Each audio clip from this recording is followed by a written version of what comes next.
All right, everybody, welcome back to the show. Thanks so much for being here with me today. I'm your host, Nolan. It seems we are on the verge of a global energy crisis as a result of this war in Iran, and the Trump administration has no idea how they're going to get out of this. It seems as if they're looking for an off-ramp. Donald Trump has been hinting that this war might end soon, while also saying that it's just getting started and that Benjamin Netanyahu will also be a joint decision maker on whether or not this war will end and when it will end. So we have no idea, bottom line, what is going to happen here. We don't, they don't, nobody knows, because now we're in the thick of this thing and nobody has any clue where it's going from here. And they're really basically admitting that. So we'll get into all the latest today on this war. We'll get into some of the statements from the Trump administration. We'll discuss the state of the Strait of Hormuz, which Iran has basically closed at this point. And we will also discuss some of the insane war propaganda that we've seen pumping out of many channels, but specifically Fox News. So we'll talk about all this today and more on the Quest for Clarity podcast. It is about who we are. It is about what we believe.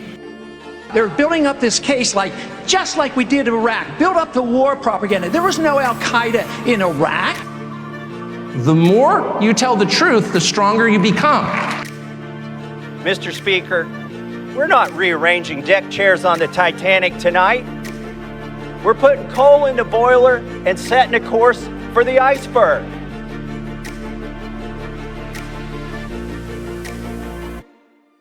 Maybe we should improve the liberty of our own country before we seek to do so abroad. Some of us have paid attention to the fact that the expert class, including the foreign policy experts, lie all the time. The correct answer to this, of course, as it always is liberty.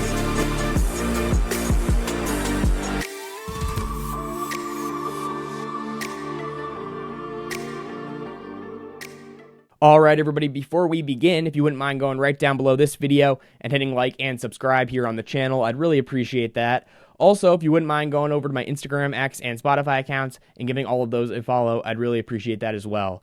We'll get into this here. We'll start by just discussing where we are.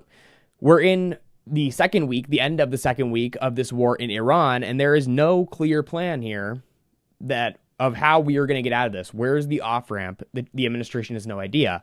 Now, you'll recall, we've discussed it here for the past couple episodes as this war has gone on. They have no clear objectives as to what America is trying to achieve in this war, what Israel's Israel has been pretty clear in what they're trying to achieve. They want regime change. They want this regime completely toppled. They want Iran destabilized. Ideally, they'd like a civil war in Iran. They've said this going back decades. Netanyahu says it himself. He said it last year that he wants Iran to become Libya, aka a failed state that is in endless civil war so that it cannot threaten Israel and their regional goals. That's what Israel wants.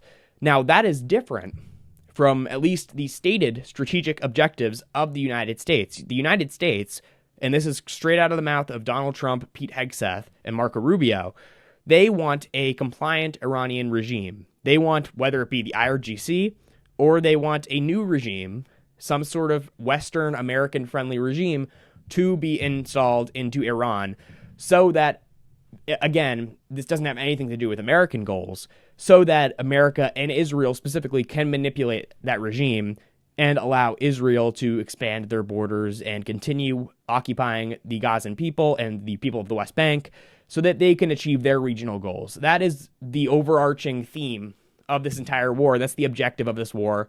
And it has been the objective of the propaganda for this war for decades.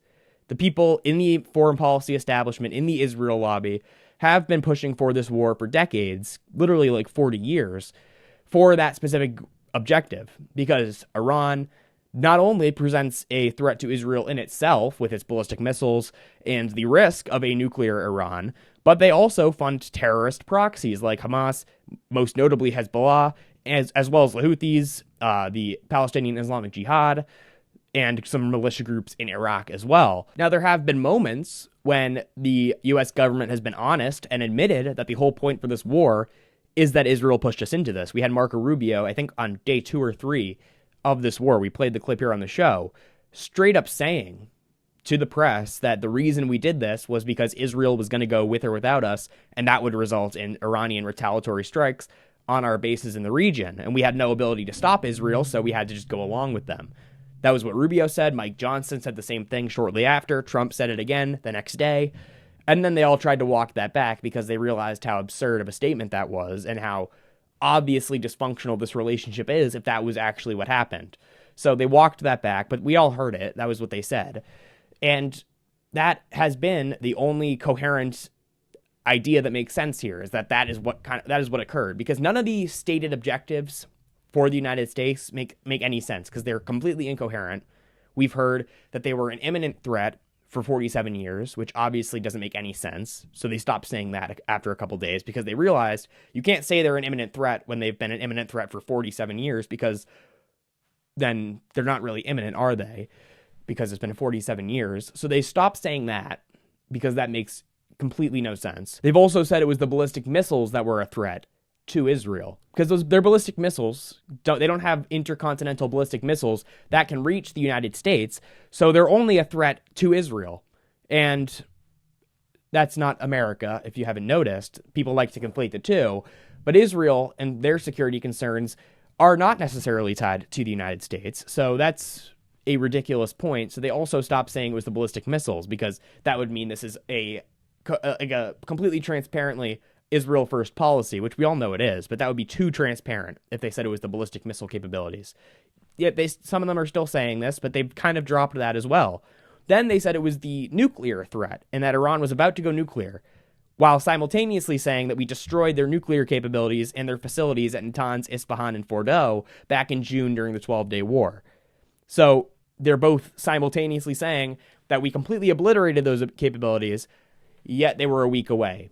Now, we all know that's ridiculous. Ted Cruz himself, one of the big proponents of this war, Ted Cruz himself went on Face the Nation and said he's seen no evidence that they were anywhere close to a nuclear weapon. Yet we've seen repeatedly mindless members of the House and the Senate, as well as members of the administration, say they were a week away from a bomb, which is ridiculous. If you know anything about Iran, if you know anything about this dynamic that's been going on for 47 years, then you know that's a ridiculous statement to say that they're a week away from a bomb, especially in the context of what happened in June, which was, again, the obliteration of their capabilities to build a nuclear weapon for at least the time being. They've also said that Iran was about to launch attacks on U.S. bases for some reason, as if it's believable that with the massive military buildup that we had built up on their coast and in the region in preparation for this war, that it was going to be Iran to launch a preemptive strike on U.S. forces against the global empire, Iran. They were going to launch preemptive strikes on U.S. bases and provoke a war with the United States of America. Like, that's totally believable. So they've stopped saying that as well. So these are all the many reasons that we've heard for going into this war. We've heard that they've been at war with us for 47 years, but it's also not a war. It's a war to them, but it's not to us. This is just a military operation, says the Secretary of War. It's all absurd. It's ridiculous. It makes no sense. This is the worst sales pitch for a war that I've ever heard in my entire life. And it's just completely incoherent. So this is where we'll start off here. We'll read the Wall Street Journal's latest updates from today. This is about the Iranian Supreme Leader's statement that he put out yesterday, basically threatening retaliation and revenge against America and Israel. Here's the article here from the Wall Street Journal. It says, quote, Iran's new supreme leader, in his first official message since he took over for his slain father, said his country would keep the Strait of Hormuz closed. Shipping on the crucial oil route and nearby waters suffered a rise in attacks. Mojtaba Khamenei also raised the possibility of opening new fronts in a war that the International Energy Agency said is causing the biggest ever disruption of oil supply, according to a written statement attributed to him. The U.S. military has turned down requests to escort tankers or other civilian ships through the strait, with defense officials saying it won't do so until the threat of Iranian fire has eased. The head of U.S. Central Command said its focus remains on destroying Iran's missile and drones. So you'll recall that statement at the end there was that Trump was basically offering up, because the Strait of Hormuz is effectively closed by Iran, they're threatening to shoot any ships that go through. Trump was offering up basically the U.S. Navy to kind of escort ships through the Strait of Hormuz. He was offering to insure them using Development Finance Corporation money, aka your tax dollars, to insure these ships that are surely going to be shot out of the sea. So he offered this up. He basically offered up the U.S. Navy to escort these ships, and the military said that's not going to happen. They said, we're not doing that because that would essentially be sending our naval sailors to die, because that would be incredibly risky, sending them through the Strait of Hormuz when their Iranian missile capabilities, their launchers, are deep inside mountains along their coastline that we can't really get to. So this would be a terrible idea, and the military seems to have acknowledged that, and they are not doing what Trump had told them, or at least Trump had floated the idea out there as a possible solution. The military seems to have said no. Now, you'll recall that one of the other objectives here at the beginning of this war, in the very first days and week of this war, we had Trump and we had Marco Rubio saying this was effectively a regime change war, and that we wanted to see the regime fall so that the people of Iran could rise up and take over their institutions, take over their government, and install some sort of democratic system, some liberal government in Iran that would bring freedom to the Iranian people. And we were all told, of course, ridiculously, and just with no evidence to back this up, that the main point of this war, the main inspiration for why we launched this war, was the oppression and the persecution of the Iranian people by their oppressive government. Now, for anyone who knows anything about U.S. foreign policy or why we intervene in these conflicts, this is the most common excuse you hear for why we intervene in these foreign conflicts, in these foreign theaters of war. It's used every single time, and it's solely used. It's never the actual point of why we go into wars. It's solely used to propagandize the public, and here in the United States, to try and get us emotionally attached to these foreign people, to get us to want to see them be freed and be liberated from their oppressive governments, their oppressive, evil regimes overseas. Now, to be clear, these regimes, whether it be the one in Iran, the IRGC, whether it be Saddam Hussein in Iraq, whether it be Bashar al-Assad in Syria, these regimes are very unfriendly regimes. They do oppress their people in many ways, and they are not regimes that I would ever endorse, obviously. However, that is not an excuse for sending Americans to go die in wars to free the people of these countries. Now, if the United States actually cared about liberating people from their oppressive governments, well, we would probably start by cutting loose some of our best allies, people like the United Arab Emirates, who we support as they fund and arm conflicts in Sudan and support conflicts in Sudan that are basically genocidal. That's happening right now. Look into that. We would also stop being so friendly and hosting in the Oval Office the leaders of Saudi Arabia, who are very brutal and very repressive to their people. We would also probably cut off arms and aid to Israel as they commit a genocide in Gaza and occupy the people of the West Bank and Gaza for decades. If we actually cared about humanitarianism, then we would probably stop being friends with people that we consider some of our closest allies. And that just proves right there that we don't actually care about that. We have immense leverage over the countries I just named, financial, militarily, but yet we don't do anything about the way they treat their populations. Yet whenever we're looking to intervene in a foreign conflict that just also happens to benefit special interests, like whether it be the Israel lobby or the weapons manufacturers or the oil corporations, whenever we have to enter a conflict that also happens to greatly benefit them, we have to make up this grand story, this fairy tale about how we are the superheroes swooping in to save the people of these countries from their oppressive regimes. And anybody who questions that story, anybody who says maybe that's not the real motivation for this war, well, then you are siding with the terrorists. You're siding with the Islamic Republic. You are basically a shill of the Ayatollah. You're a Kremlin puppet, as they say about people who are saying we shouldn't be supporting Ukraine. This is the classic propaganda line that is always used whenever it's time to sell another war, because it gets us in the most tribal, it gets people at their most tribal level, us versus them. Our people, they convince you that you are the government. They convince you that their war efforts are your war efforts. Like when you see on Fox News, They are over the top supportive of whatever the military does, whether or not it helps the United States. They get convinced that they are the people. The government is the people. They are us, and they are doing this on our behalf.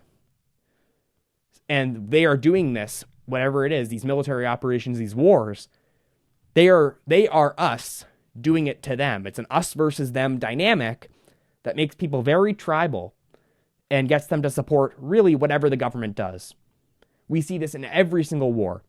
And this is what we see being put out right now to try and justify a regime change in Iran. It is an us versus them story that they've created. Now, you've been told that this regime is weak and is about to fall. They're days away from falling. The IRGC is going to crumble. The people are going to rise up and take over what was the government institutions. There's only one problem with that, though, which is that just today, according to exclusive reporting from Reuters, U.S. intelligence says the Iranian government is not at risk of collapse. Now, of course, they didn't just find this out as this war is going on. They've known this going back months and months. The idea of a regime change really years, actually, they've known this. The idea that regime change in Iran would be accomplished with just airstrikes alone and taking out their navy is ridiculous. That's not how any regime change has ever worked in the history of regime change wars. It always involves some sort of ground force, whether that be American boots on the ground, or Israeli boots on the ground, or some sort of armed insurgency funded and backed by the CIA or the Mossad. That was the idea, if you'll recall. The idea was floated out there to have the Kurds basically go in as an insurgency group and invade and take over the government. That idea was scrapped when the Kurds said, absolutely not, we are not doing that. The idea that the Kurds are about 10% of the country. The idea that 9 million Kurds were going to overthrow the IRGC is nuts. And apparently the government now knows that, and the intelligence says that the Iranian regime is not at risk of collapse, even after almost 2 weeks of the relentless bombing campaign that we've seen. We even saw Israel strike the oil infrastructure. We played some of the videos here on the show.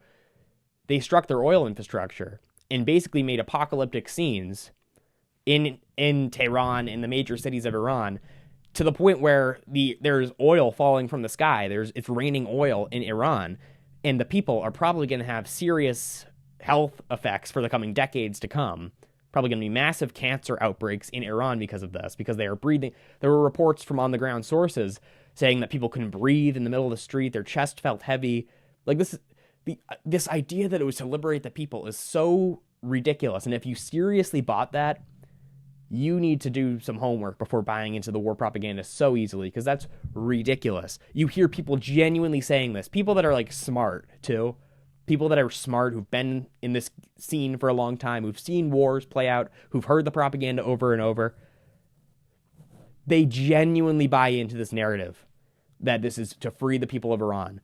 The people of Iran are thanking President Trump and Benjamin Netanyahu for freeing them from their totalitarian regime, as if the people of Iran so desperately want the United States and Israel, for crying out loud, to come in and swoop in and save them. To believe this, you would have to know nothing, basically, because that is beyond ridiculous. It's as ridiculous as the people of Iraq wanted us to save them from Saddam Hussein, or the people of Syria wanted us to save them from Bashar al-Assad, or the people of Libya wanted to become a failed state and be saved from Muammar Gaddafi. It's so absurd, but that is what we're genuinely being told. And it turns out, as we've all known, as anyone who's been paying attention knows, it takes more than land strikes to take out the Iranian regime, this million-man army that has built up a factory making ballistic missiles behind a fortress of mountains, of terrain, of security forces. The idea that land strikes alone would take them out is absurd. Nobody who knows anything, and I'm not an expert, I'm not claiming to be an expert here, but none of the experts who have been talking about this on shows for weeks, they all acknowledge that's a ridiculous notion.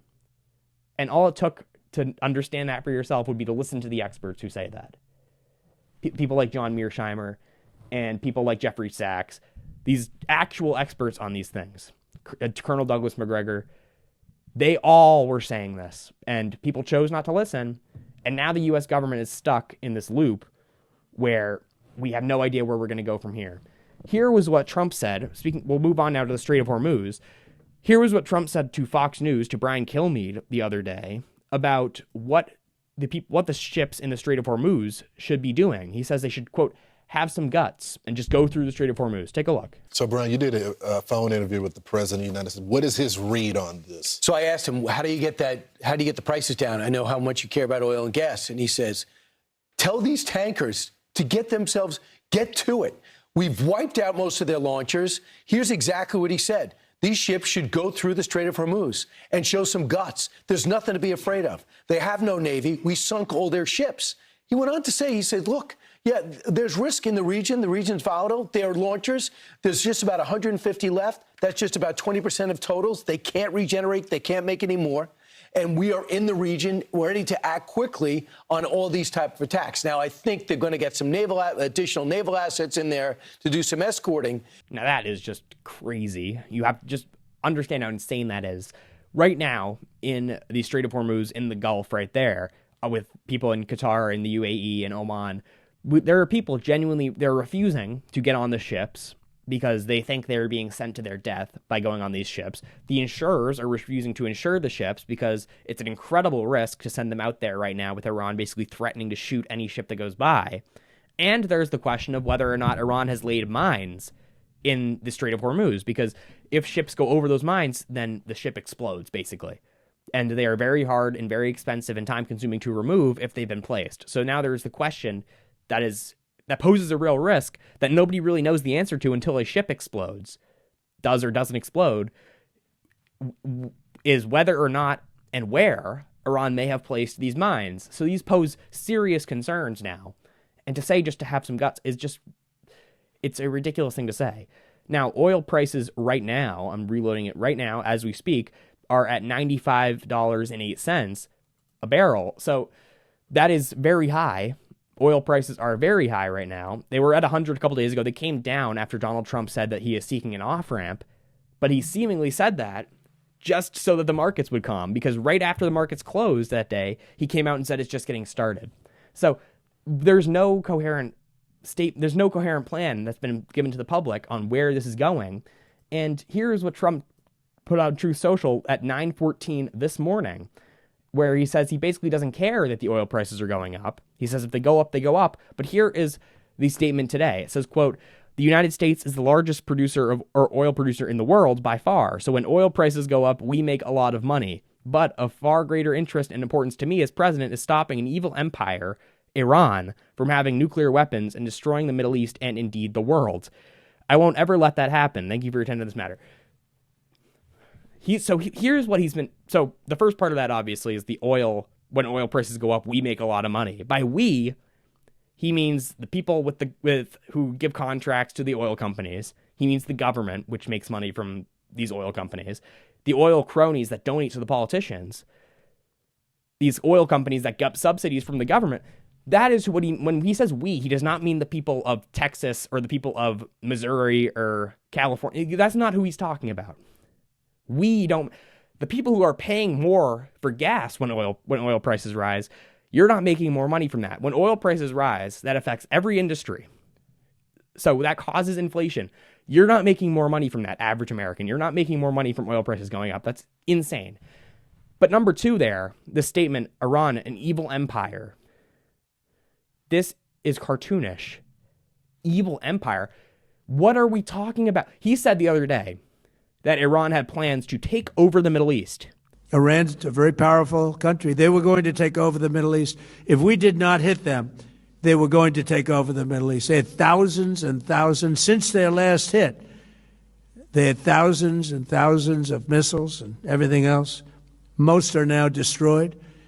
But they were going to take over the Middle East. Those weapons were aimed at Middle Eastern countries that had nothing to do with this.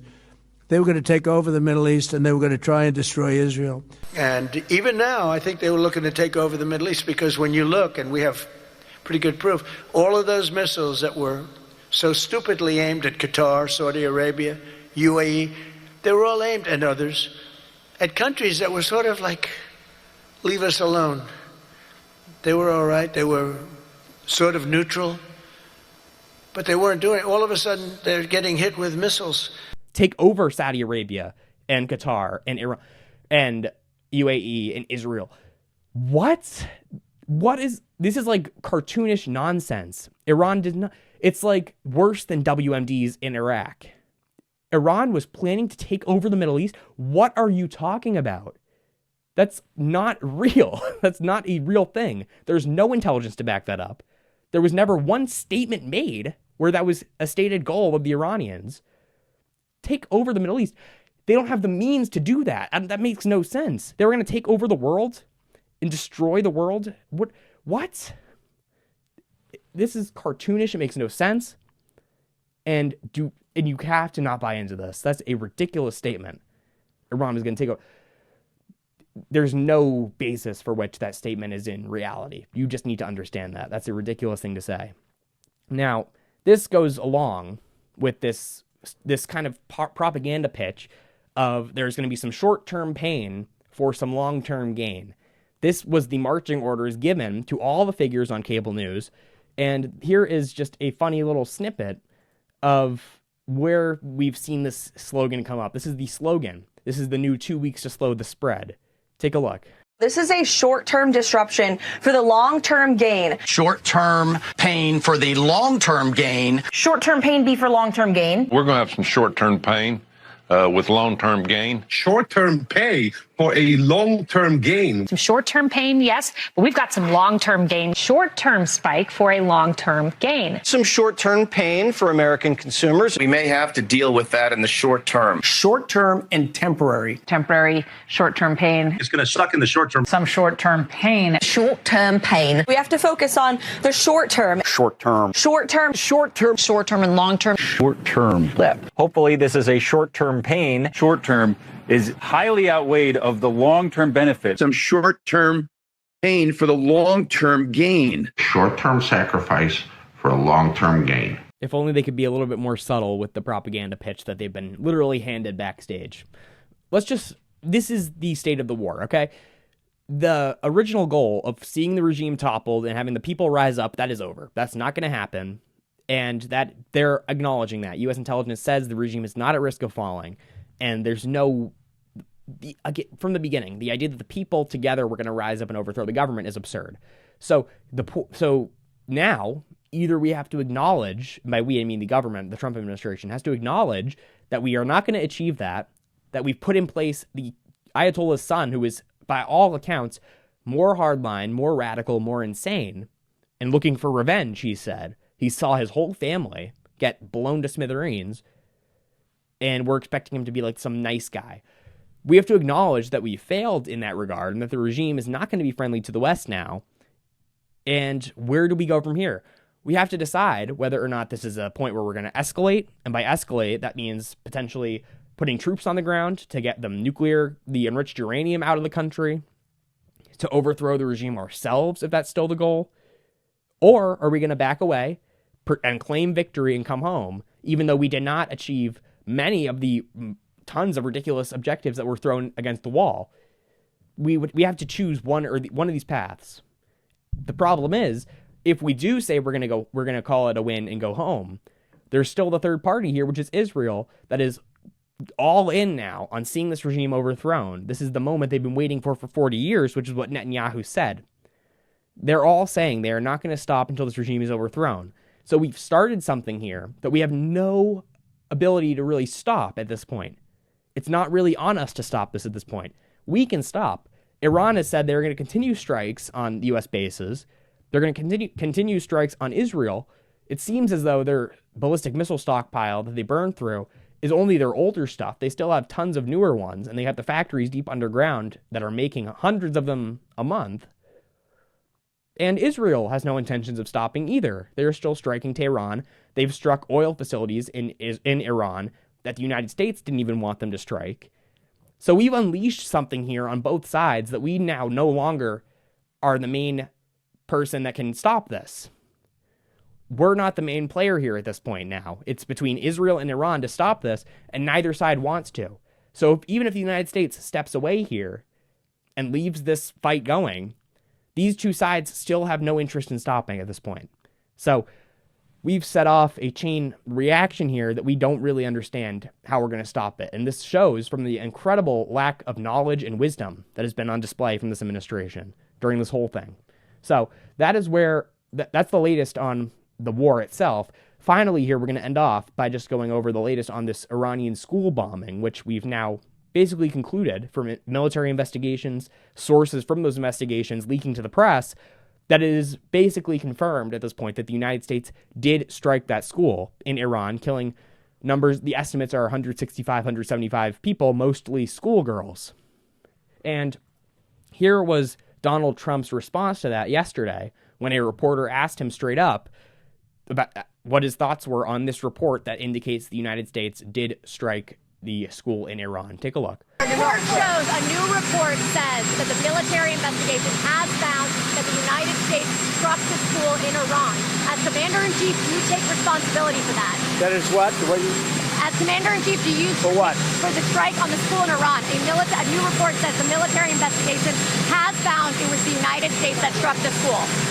I don't know about it. So he doesn't know about this report, so he can't comment. He doesn't know about that, so he can't comment on it. Now, you'll recall that a couple days ago, when he still had no idea about this, he was ready to jump ahead and tell us all that Iran struck their own school using a Tomahawk missile. A Tomahawk missile, which the only people in this conflict that have Tomahawk missiles are the United States. So he was ready to jump to the conclusion that Iran struck their own school using a US-made Tomahawk missile somehow. So we were all ready to jump to that conclusion. But now when it's become abundantly clear that the United States struck this school, we're not ready to make a comment on that. Here was Trump a couple days ago when he was ready to jump ahead and say that Iran did it themselves. Take a look. Mr. President, did the United States bomb a girls' elementary school in southern Iran on the first day of the war and kill 175 people? In my opinion, based on what I've seen, that was done by Iran. Is that true, Mr. Hickson? It was Iran who did that? We're certainly investigating. Still investigating. But the only side that targets civilians is Iran. We think it was done. We think it was done by Iran. Because they're very inaccurate, as you know, with their munitions.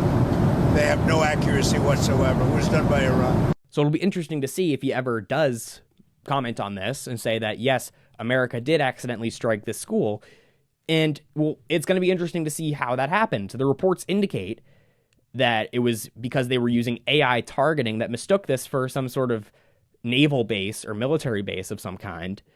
Now, that's deep. If we're using AI for our targeting, I'm sorry, that's deeply concerning. Some of the reports, I saw a report from Kyle Anzalone at the Libertarian Institute where he says that his sources say that they're using Palantir AI tools to pick targets in Iran. That is concerning because now they're mistaking military bases for schools and they just murdered 175 girls at school. So that is deeply concerning. We need to get to the bottom of this and people need to be punished for this. There needs to be accountability. Because if we are to position ourselves as this Western moral country, which we all would like to believe that we are, then there needs to be a process of accountability here where the people who murdered schoolgirls need to be punished for that. Everyone in the United States whose government on their behalf just did this need to be endlessly pursuing justice for this because the U.S. government cannot just go around in the name of the people of this country and do things like this in foreign countries that inspire hatred for the United States that then comes back in the form of blowback terrorism and affect U.S. citizens. We cannot allow our government to continue doing that. So that's where we'll end it off for today. Thank you guys so much for watching. Please be sure to go down below and hit like and subscribe, and I'll see you guys in the next episode. Have a good day. It is about who we are. It is about what we believe. They're building up this case just like we did in Iraq. Build up the war propaganda. There was no Al-Qaeda in Iraq. The more you tell the truth, the stronger you become. Mr. Speaker, we're not rearranging deck chairs on the Titanic tonight. We're putting coal in the boiler and setting a course for the iceberg.